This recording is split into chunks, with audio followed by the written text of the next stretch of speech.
नमस्कार, मिथिला स्वर सागर में सबका स्वागत है। आइ हम अहाँ के मधुश्रावणी का 5म दिन का कथा कह जा रहा छी। अहाँ सब सुने जाए जाओ।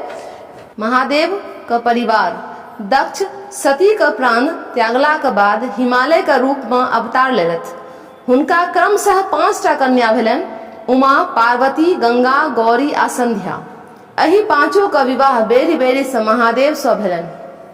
उमा हिमालय का मनाई नामक स्त्री सो एकटा बेटी भेलन।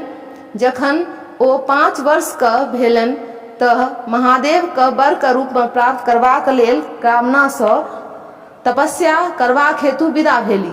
मनाई मना करैत रहली, लेकिन मुदा ओ नहीं मानलखिन। हुनकर नाम उमा पड़लनि। 8 वर्ष भेला पर महादेव हुनका तपस्या से प्रसन्न भेलखिन, हुनका से विवाह कऽ लेलखिन। आ मनाइन अपन माथ पीटैत रह गेली कि हुनकर सुकुमारी का विवाह बूढ़ सँ भऽ गेल। तहन पार्वती का बेर आयल।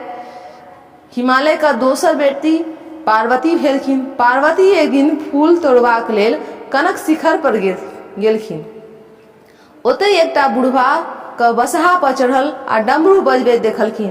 पार्वती चिन्ह गेलखिन कि जे ई साक्षात महादेव छथि।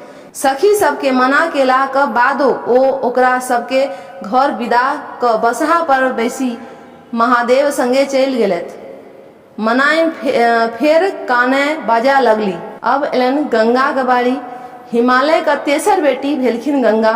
ओ जखन पैघ भेली तऽ एक दिन महादेव भिखारी का रूप धऽ कऽ गंगा एहिठाम एलखिन और हुनका अपन चोटी में नुका कऽ भागि गेलखिन। तहिया से गंगा महादेव का जटा में विराजमान भऽ गेलथि। ई भेल अहाँ का 5म दिन का कथा। अब अहाँ का अगला वीडियो में हम अहाँ का 6ठम दिन का कथा कहब। अहाँ सब सुने जाए जब।